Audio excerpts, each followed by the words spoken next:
vocês essa fidelidade, esse amor a Deus e às Sagradas Escrituras, e continue capacitando vocês para essa boa obra, porque vocês têm edificado muito a nossa vida em conhecimento. Amém?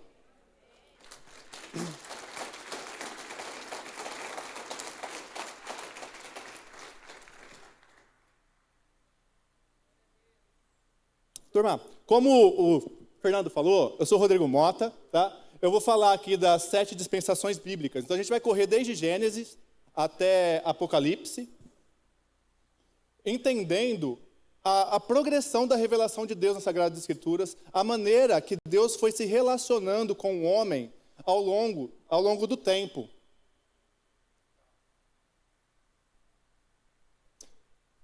Então, dispensação, tá? Esse termo, quem usou muito ele foi Paulo, né, como vocês podem ver na carta aos Efésios e também em Colossenses, o apóstolo Paulo. Ele vem do grego oikonomia, a tradução dele é administração, mordomia. Então, são as diferentes administrações da relação de Deus com o homem, diferentes atribuições de Deus ao homem para cuidar do mundo perfeito que Deus criou.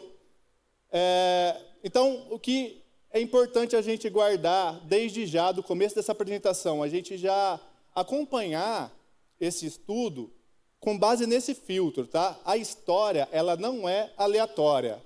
Ela é conduzida de forma progressiva com um propósito, tá? Eu vou reafirmar isso mais algumas vezes nessa apresentação, mas é muito importante a gente entender que as 7 dispensações, elas não são um reparo. Não é Deus tentando consertar algo que deu errado no anterior. E vocês vão entender isso através do nosso desenvolvimento de entendimento. Em cada dispensação, a gente tem um padrão inquebrável. Tá? Em todas elas, acontece de Deus dar uma responsabilidade para o homem, e o homem, não sei porquê, falha. Sempre. Não sei porquê, mas sempre falha. E aí Deus, como perfeito e justo, ele exerce um juízo sobre a falha do homem. Em cada uma dessas dispensações. A gente vai entender essa estrutura em cada uma delas, tá? E a gente tem a graça de Deus após cada dispensação. E depois desse ciclo, ele vai sendo repetido. Então, tem um padrão inquebrável, toda fase o homem recebe uma responsabilidade e falha. Deus, em sua soberania, responde com perfeita justiça e inesgotável graça. Então, a gente tem 7 fases da administração divina, uma jornada cronológica, tá? Então, a gente esse simpósio foi muito bem planejado pelo Ney, a gente tem uma crescente, né? Começamos com a história de Israel, agora o Paulinho trazendo para a gente a cronologia bíblica, e agora a gente vai entender cronologicamente a diferença do relacionamento de Deus com o homem e de como o homem se comporta no mundo que Deus criou. Então, a gente tem 7 dispensações, são elas: a da inocência, consciência, a do governo humano, a da promessa, a da lei, a da graça e a do reino. Dessas 7 dispensações, 5 já passaram e nós estamos vivendo a 6ª, talvez, muito provavelmente, no final dela. A dispensação da inocência vai de Gênesis capítulo 1 até o capítulo 3, da criação do homem até a expulsão do homem do jardim. O que acontece nessa dispensação? O homem ele é criado sem pecado, o homem perfeito. E o que eu preciso deixar muito claro para vocês? A dispensação da inocência não quer dizer que o homem era ignorante. Não é inocência no sentido de ignorância, tá? O Adão, quando foi criado, ele foi criado um homem muito poderoso, muito inteligente. Tanto é que as atribuições, as responsabilidades que Deus deu para ele, exigiam muita capacidade. Então, foi um homem criado perfeito e colocado num jardim perfeito. E ele conseguiu estragar tudo. E a gente, às vezes, brinca, né? Quando chegar na glória, eu quero trocar uma ideia com Adão. Mas a gente vai entender aqui, será que eu faria diferente? Será que você teria feito diferente? Vocês vão entender até o final. Então, a característica: o homem é criado sem pecado, a vida no Éden, comunhão direta com Deus. Responsabilidade. É engraçado que Deus criou o homem perfeito, colocou num lugar perfeito. E ele só deu uma regra para o homem. Ele só tinha uma regra. A única coisa que o homem precisava fazer é se abster de comer do fruto do conhecimento. Mais nada. Mas o que isso significava? Significava que o homem estava sujeito à régua de Deus. E como o Derli explanou bem para a gente, a serpente, quando vem falar com Eva, o que ela propõe para Eva é que, se ela comesse do fruto, ela poderia estabelecer as próprias regras. Ela ia ter discernimento para ela definir o que ela acha certo e errado. E essa foi a rebeldia do homem. Ele querer ter o desejo de ser senhor de si mesmo. E aí o que acontece? Ele é expulso do jardim. Então Deus expulsa o homem do jardim, fecha o portão, coloca os querubins para que o homem não retorne e também não come da árvore da vida e se torne um eterno pecador. Passou a expulsão do homem, a gente entra na dispensação da consciência, que vai de Gênesis 3 até Gênesis 8. Dispensação da consciência, porque agora o homem tem esse discernimento. E Deus, nessa dispensação, é muito interessante que ele não dá nenhuma regra para o homem. É tipo, assim, você queria viver pelas suas próprias regras. Agora você tem discernimento. Vai lá. Agora você sabe o que é certo e errado, escolhe o certo e vive. Não tinha regra. E o que o homem faz? Os primeiros descendentes já, né? O segundo filho de Adão e Eva já mata o primogênito. E detalhe, a misericórdia de Deus é tão grande que só no semblante ele percebeu que o pecado estava às portas e ele exorta Caim. Fala, cumpra você dominar. Mas ele, mesmo assim, ele prefere matar o irmão. E a gente tem o primeiro homicídio da história. Característica, a humanidade é guiada apenas pela própria consciência do bem e do mal. Então ele tinha que simplesmente fazer o bem conforme o ditames da própria consciência. E o fracasso é a corrupção generalizada. A consciência revelou o pecado, mas não pôde contê-lo. Justiça, dilúvio. A gente vê que toda a descendência de Caim, ela é perversa, essa perversidade ela vai aumentando. A perversidade ela é tanta que Deus, ele decide acabar com a humanidade. E não só a humanidade, o pecado, a falha do homem foi tão severa que ela corrompeu toda a natureza. E Deus, ele decide acabar não apenas com o homem, mas com todos os animais da terra e todas as aves do céu. Só que ele vê um justo na terra, Noé. E ele resolve, então, por sua justiça e seu amor e sua misericórdia, preservar a vida de Noé e também, sob a vida deles, dos seus filhos e suas esposas. Então a gente termina a dispensação da consciência e a gente entra na dispensação do governo humano. Deus acabou com aquela nação perversa e é como se a humanidade estivesse sendo agora então resetada. A gente está começando do zero.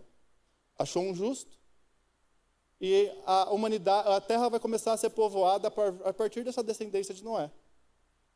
Característica: Deus institui autoridade humana e civil, introdução da lei capital. No comecinho aqui, de Gênesis 8, tem alguns episódios bem marcantes. Né? Um deles, o filho mais novo de Noé desonra.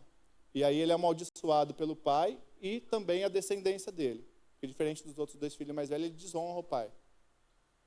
E Deus deu ao homem a liberdade de exercer juízo sobre o homicídio. Então Deus requer o homem daquele que derramar o sangue de outro homem. Então agora o próprio homem tem que exercer juízo sobre aquele pecado que derrubou a humanidade na dispensação passada.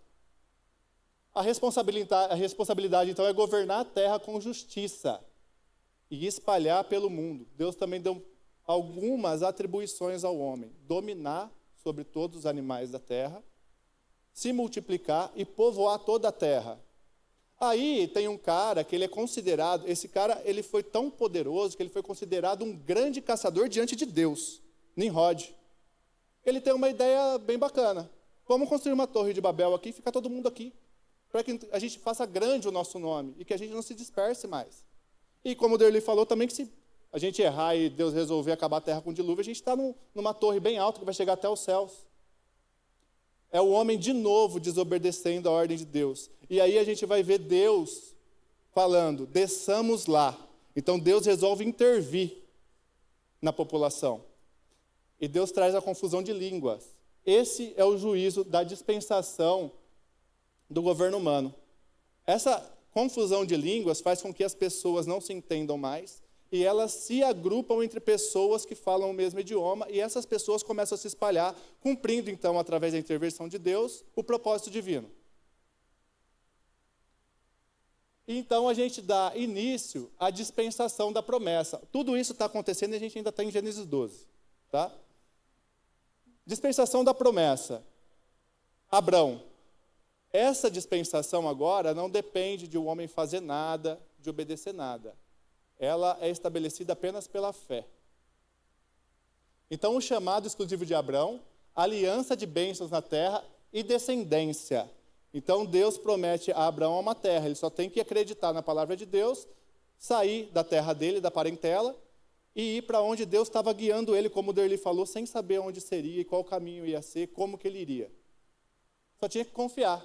A responsabilidade de viver estritamente pela fé nas promessas divinas. Fracasso, falta de confiança plena e o resultado na ida para o Egito. Abrão, ele sem dúvida foi um grande homem. Mas ele já falhou desde o início também, porque Deus chamou ele para ir para Canaã. E Deus ia fazer dele uma grande nação com uma mulher estéril. Mas na primeira fome na terra ele vai para o Egito. Como que ele ia ser um homem fiel a Deus, acreditar que através de uma mulher estéril ele teria filhos, se ele não estava confiando nem que Deus ia prover o que ele precisava para sobreviver numa terra estéril?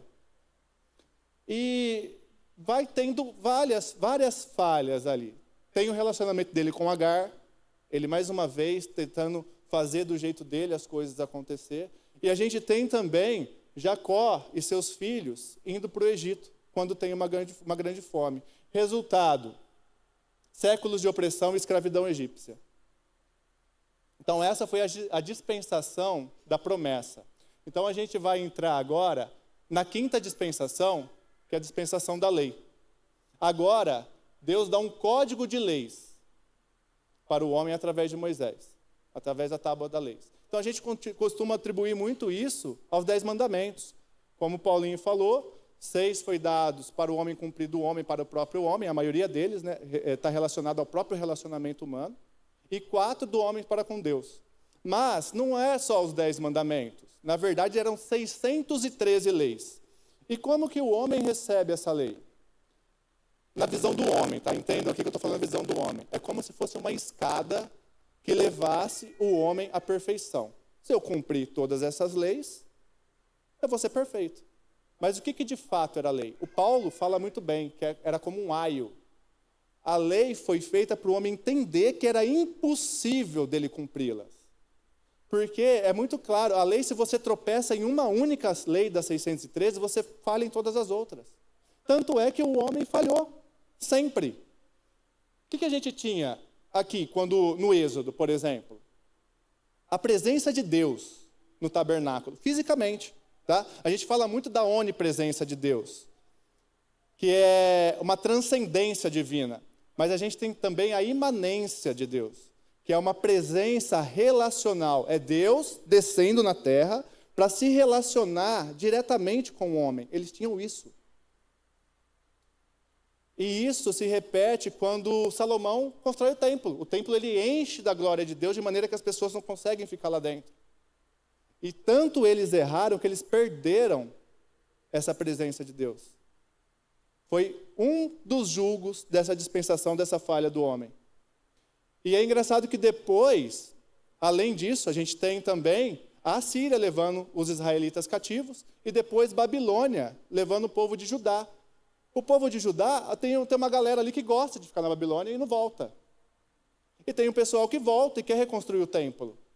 Só que a presença de Deus não volta mais para lá. Não tem mais a presença de Deus no templo.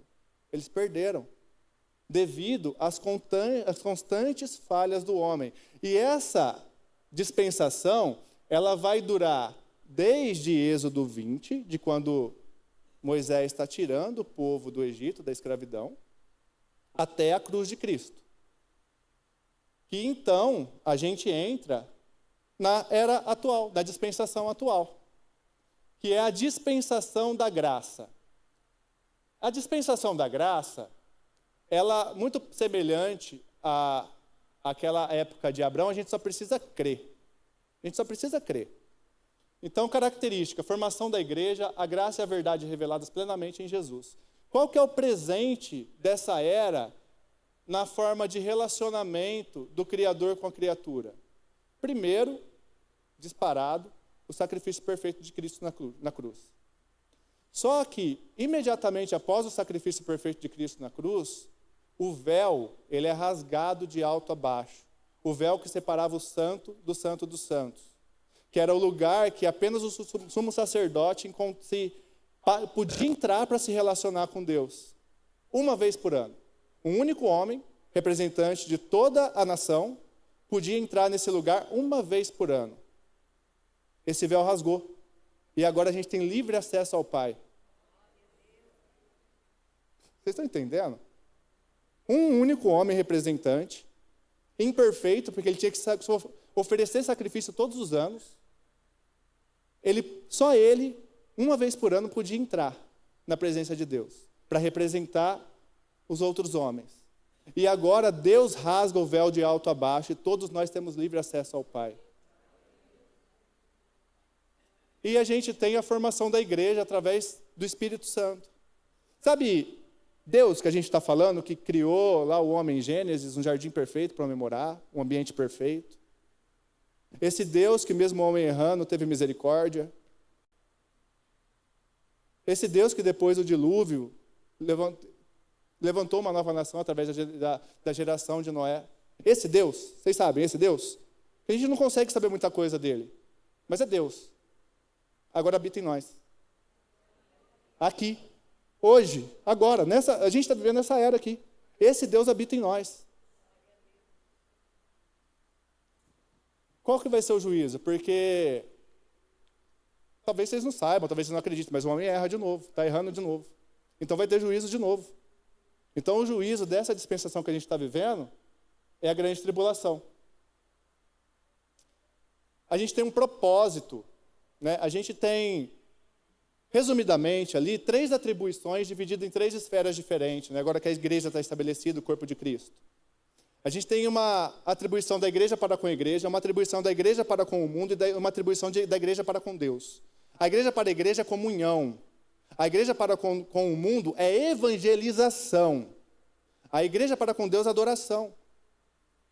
E a igreja, não muito diferente do que aconteceu com Israel lá no Êxodo, até entrar na Terra Prometida, muitas vezes, em vez de influenciar e evangelizar o mundo, fazer a diferença no mundo, ela está se deixando influenciar pelo mundo. Porque o Paulo citou que o povo de Israel, num determinado momento, pediu um rei como das outras nações. Mas ele foi chamado para fazer uma diferença. Era uma nação que estava sendo colocada numa terra prometida, que ali, governada diretamente pelo próprio Deus, e o objetivo era que ela seria tão abençoada que os outros povos, aqueles povos pagãos, pecadores, quisessem aquilo. Falaram, esses caras são muito abençoados, eu quero esse Deus também. Só que em vez deles influenciarem, eles foram influenciados. E o que a igreja está fazendo de diferente hoje? Porque o grande tropeço dessa dispensação é mundanismo, é apostasia, é o esfriamento da fé, a igreja não cumprindo o seu propósito. E essa era vai passar. E aí a gente vai ter, sim, a última dispensação, que é a dispensação do reino. Dispensação do reino, Satanás vai ser preso por 1000 anos. Então, a humanidade vai estar livre da influência de Satanás. E Jesus Cristo vem reinar em pessoa. Jesus Cristo desce para a terra, ele vai vir, ele vai reinar. E vai reinar com a humanidade. E é um reino perfeito, governado pelo homem perfeito. Um reino de justiça. Tá? É um reino físico direto de Cristo por 1000 anos, uma era de paz e justiça absoluta. E a única responsabilidade que a humanidade vai ter nessa dispensação é de uma submissão genuína ao governo, a esse governo perfeito de Cristo. Só isso. Qual que é o fracasso? Uma rebelião final. O que vai acontecer? Em Apocalipse isso, tá? Apocalipse 20. Satanás ele vai ser solto por um breve tempo. E vai ser suficiente para ele conseguir convencer um monte de gente a se rebelar contra Jesus Cristo. A humanidade, depois de ser governada diretamente por Cristo, vai errar de novo.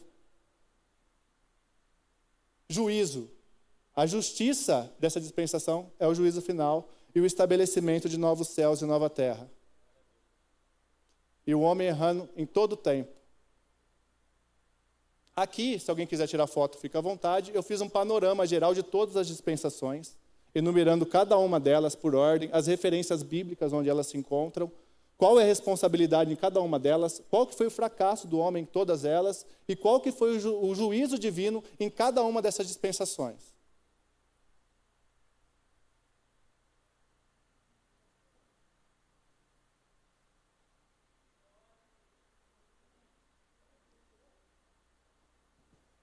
Aqui, a gente tem uma linha progressiva de todas as dispensações, tá? Então, a gente tem em cada uma delas uma crescente da revelação da natureza de Deus, da justiça, da santidade, da paciência, da misericórdia de Deus. Nós temos a revelação da incapacidade humana. Então, como eu falei no início dessa apresentação, não é um conserto, não é um remendo essa dispensação. É Deus provando para a humanidade 7 vezes que ela é incapaz de se salvar sozinha. Em cada uma delas revela mais a necessidade da redenção. E tudo isso aponta para Jesus Cristo, nosso único e suficiente Salvador. Então a gente tem uma imutabilidade de Deus no centro. Então a maneira de Deus se relacionar com o homem muda. A responsabilidade do homem no lugar que Deus o colocou muda. Mas Deus, ele é sempre o mesmo, o seu propósito é sempre o mesmo. Então, as dispensações, elas não são caminhos diferentes para a salvação. Isso é muito importante, tá? A gente vai discorrer sobre isso na conclusão. Então, as dispensações, elas não são caminhos diferentes para a salvação. Elas são revelação progressiva do mesmo plano redentor. Deus, ele ajusta as regras de convivência e não a sua natureza. O homem muda e falha em todas as épocas. Sempre falhou e sempre vai falhar. E a responsabilidade divina de Deus permanece fiel em todas as eras. Hebreus 13:8. Jesus Cristo é o mesmo ontem, hoje e eternamente. Então, essa é a nossa conclusão. Maneja bem a palavra. Qual que é o grande erro que o homem pode cometer? Ele querer aplicar regras de uma dispensação passada na dispensação atual. Tudo que está escrito para a nossa edificação espiritual, para o nosso conhecimento. Não descarta as coisas que aconteceram antes na Bíblia, não. Não desmerece, não diminui a sua importância. Mas não dá para você querer viver a dispensação da graça, agora que Cristo morreu por nós, agora que nós temos a igreja, nós temos o Espírito Santo. Não faz sentido você querer viver sobre as leis. Amém? Então valorize a graça atual. Vivemos na dispensação, onde o acesso a Deus é direto e garantido pelo sangue de Cristo. A graça nos ensina a viver de forma justa. Reconheça a soberania, a história humana nunca esteve à deriva. O mesmo Deus que administrou o Éden, administra o seu hoje. Então a história, irmãos, ela não está fora de controle, ela está nas mãos do arquiteto. Tudo Deus fez formoso ao seu tempo. Amém? Eu não tive tempo, né, de ler as passagens, eu espero que vocês tenham acompanhado, que vocês possam reler depois para relembrar. Mas agora que eu estou concluindo, eu gostaria de terminar com um texto bíblico, pelo menos no encerramento. Eu sou apaixonado pelas Escrituras, eu amo demais a palavra de Deus. Mas hoje, durante o louvor, o primeiro louvor de hoje, eu senti a presença de Deus muito forte e eu senti o Espírito Santo me movendo para trazer uma mensagem, sabe? Porque eu falei muito forte para vocês aí na dispensação da graça, do papel da igreja, da gente, da tristeza da igreja ainda está sendo influenciada pelo mundo. Então, eu quero trazer uma exortação bíblica para vocês. Tá? Eu não sou pastor, eu não sou nada. Se tem alguma coisa que vale em mim, é a mensagem que eu carrego. Tá? Então, se eu quero exortar, eu quero trazer a palavra de Deus para vocês, que está em Apocalipse 3. A carta à igreja em Laodiceia. E eu peço que vocês ouçam essa leitura com bastante criticidade, tá? Como um espelho mesmo. Vamos olhar para nós como igreja agora, nesse momento, por favor. Ao anjo da igreja em Laodiceia escreve: estas coisas diz o Amém, a testemunha fiel e verdadeira, o princípio da criação de Deus. Conheço, Jesus Cristo falando para a igreja, tá? Conheço as tuas obras, que nem és frio nem quente. Quem dera fosses frio ou quente. Assim, porque és morno, e nem és quente nem frio, estou a ponto de vomitar-te da minha boca. Pois dizes: estou rico e abastado, e não preciso de coisa alguma, e nem sabes que tu és infeliz. Sim, miserável, pobre, cego e nu. Eu vou repetir essa parte, tá? Pois dizes, a igreja se considera, tá? Estou rico e abastado, e não preciso de coisa alguma. E aí Jesus corrige: e nem sabes que tu és infeliz. Sim, miserável, pobre, cego e nu. Aconselho-te que de mim compres ouro refinado pelo fogo para que te enriqueceres, vestiduras brancas para te vestires, a fim de que não seja manifesta a vergonha da tua nudez, e colírio para ungires os olhos, a fim de que vejas. Eu repreendo e disciplino a quantos amo. Sê, pois, zeloso e arrepende-te. Eis que eu estou à porta e bato. Se alguém ouvir a minha voz e abrir a porta, entrarei em sua casa e cearei com ele e ele comigo. Ao vencedor, dar-lhe-ei sentar-se comigo no meu trono, assim como também eu venci e me sentei com meu Pai no seu trono. Quem tem ouvidos, ouça o que o Espírito diz à igreja. Amém? Que a gente busque, sabe, acender aquela chama que começou lá em Atos 2. Acender que a igreja de Deus cumpra o seu propósito nesse tempo aqui. E que nós podemos estar juntos com Cristo nas alturas e reinar com Cristo eternamente. Amém? Assim eu concluo. Que Deus abençoe vocês.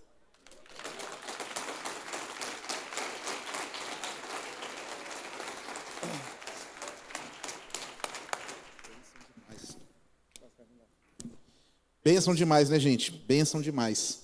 Rodrigão, a gente vai trazer o mimo para você aqui. Essa moça aqui bonita aqui, ó, ela vai trazer.